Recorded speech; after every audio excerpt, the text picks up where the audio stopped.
Hello everybody and welcome to episode 10 of my Newcastle United FIFA 16 Career Mode series. As you can see, we're jumping straight into the Tyne-Wear derby against that dirty vermin from down the road, Sunderland. So, the squad I've gone for, as you can see, a few tired players, but I feel like I can't rest them. We've got to go straight into it. It's a game. Obviously, every Newcastle fan wants to win. So let's dive straight in. From last week's episode, Newcastle found themselves in 7th place, which is obviously a massive improvement compared to the rest of the season. Can we try and build on what we've done recently and turn over these dirty Mackin bastards? And there's the lineup for them.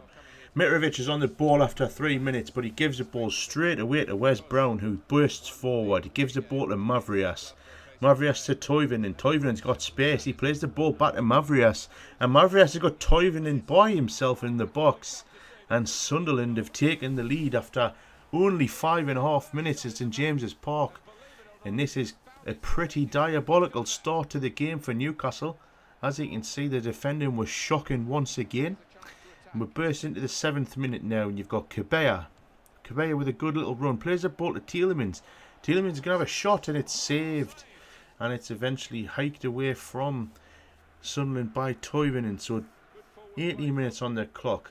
Darayama plays the ball to Sissoko. Sissoko to Mitrovic. What's Mitrovic going to do? Mitrovic cuts inside. He gets tackled, but he somehow gets the ball back and he scores with a left foot shot straight in the bottom corner past Pantilimon. Newcastle are level here at St James's Park. And that was a pretty fortuitous goal from Mitrovic. He looked like he lost the ball from the replay. The defender smacks the ball off him and he ends up getting the ball and buries the ball in the back of the net. Second half at St James's. Mvila bursting forward for Sunderland plays a lovely ball forward to Toivonen. He's managed to get in between a couple of defenders and win the ball, and he plays it to Rodwell. Rodwell 1-on-1 with Tim Krul, and somehow Sunderland have not scored there. Aarons with the ball now on the halfway line. Takes it past a couple of Sunderland defenders. He's now reached the box of Sunderland. He's buried it into the bottom corner. And how Rolando Aarons was allowed to run for the full length of the field and he wasn't challenged once by a Sunderland player. Question marks have to be asked about the Sunderland defence. As you can see from the replay, Aarons takes the ball virtually past every single Sunderland defender and is not challenged once. They all just back off him and he manages to score. Newcastle 2-1 up. Toivonen on the ball now, plays the ball to Roberge. Roberge at Cattlemore, plays the ball through to Mavrias and Mavrias has hit the post. 83 minutes on the clock and Sunderland should really be level. Cattlemore now in deep into stoppage time, plays the ball forward to Barini. Barini with a shot and it's a smart save from Tim Krul. And we're deep into stoppage time now. And Bolo is now looking to run the clock down. Goes for a shot and Pantilimon makes a great save. And that's how the game ends. Newcastle deserved the win, but Sunderland did have chances to score a second. Newcastle are next up away to Norwich City. As you can see, after that win, Newcastle are cementing their place in the top 10. And can go for even further if they can continue this winning run. Newcastle have decided to stick with what has been eerily described as tried and trusted, but obviously we need to wait till the summer to make some more signings, see what we can do in there. So kick off at Carrow Road now, and it's Rolando Aarons with the ball on the left. He takes it past one and he's gone past another couple of Norwich players. He's free now to run into the box. Aarons has still got the ball. No pressure from Norwich whatsoever, and a guided missile into the top left-hand corner has Newcastle United 1-0 up from the very first attack of the game. Norwich will be kicking themselves for that standalone-like defending. How Newcastle are able to just breeze past everybody. Leighton Baines now 24 minutes on the clock. Again, Norwich are backing off, and Baines buries the ball. It hits off the bar, but it's easily over the line. Newcastle find themselves 2-0 up in ease here, and they were against Norwich away. So as you can see, for whatever reason, the goal decision system has decided to confirm what everybody in the world knows. Newcastle are 2-0 up here, and it's another cruise job from the looks of it. Leighton Baines with an unlikely goal, but as you can see, a lovely finish with the assist of the crossbar, of course, but it just makes it look even more spectacular when that happens, if you ask me. Stoppage time now, and Accardi plays the ball out wide to Aarons. Aarons is going to have time to put the ball in. He does, and he finds Tielemans, and he's hit the crossbar.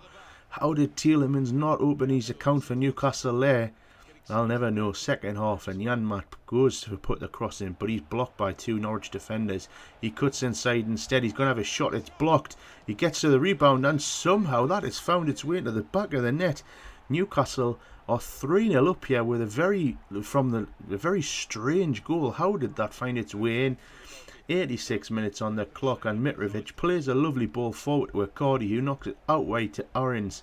Aarons is going to burst forward. He plays the ball through back to Accardi, and who else but that man Accardi buries it and makes it 4-0 for Newcastle United. As you can see, a well-deserved win for Newcastle in that respect. Next up, it's up against Southampton, the team who are battling with Newcastle for 7th place. So this is going to be a pretty tough game for Newcastle. As you can see, Southampton have gone for a strong lineup with only one striker, which is Pella, and Newcastle's team is obviously the same as it always is. We're desperate for some players in the summer. 31 minutes on the clock, and Tadic is on the ball here. He's going to knock it out wide to Bertrand, who's free to run. He puts the cross in, and it's headed away, but it's come back to Ramirez, and he's fouled. How is that a penalty? That is never a penalty in a month of Sundays as far as I'm concerned. But according to the referee, Southampton, he kicks the ground. How is that a penalty? Pella with the chance to put Southampton ahead, and he's sent Krull the wrong way, but he's hit the post. And Newcastle, and Krull makes another smart save there. Another one, and it's hit the post. How are Newcastle surviving? It's Pella back on the ball. Pella has another shot, and it's safe from Krull. Newcastle survive. We're deep into injury time now. Newcastle look like they're going to get a point from this away trip to Southampton. Tielemans plays the ball through to Accardi. He's 1-on-1 with the keeper. What can Accardi do? It's saved. And Aarons gets the rebound, and that's surely a penalty. And it's been given. The referee has given Newcastle a penalty deep into stoppage time. And Accardi, and it's saved. And this really is the tale of two penalty kicks, as Newcastle and Southampton both cancel each other out for a 0-0 draw. As you can see, it was pretty tight, but chances were at a premium in that game. Next up, Newcastle are at home, and they are playing against Swansea City. Newcastle have decided to go with, as you can imagine, the same team as always, and Swansea do have John Joe Shelvey amongst their ranks, who obviously in real life has signed for Newcastle. Hopefully he doesn't bite us in the backside here. So when Yaldum's on the ball, he's going to go forward. He's having a chance, and it's saved, but it's looped up for Accardi after 5 minutes. Newcastle found themselves 1-0 up with a bit of a bizarre goal, but Wijnaldum found himself on a nice little run through the Swansea defenders. They didn't really do anything, they just stood there like milk bottles, and there you go. The shot is saved, but loops up for Accardi to finish.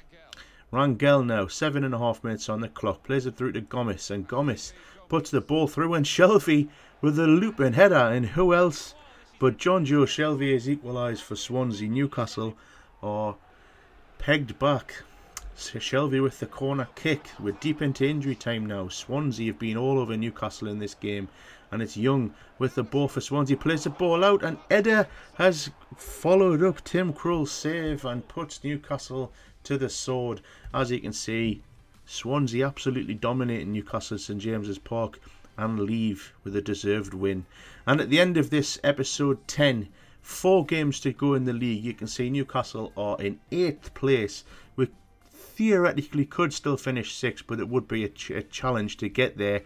It is now rolling into the end of the season, so keep an eye out for episode 11, which will be out shortly. I'm Bobster1984. Thanks very much for watching. If you like the video, please leave a like. I'll see you all later.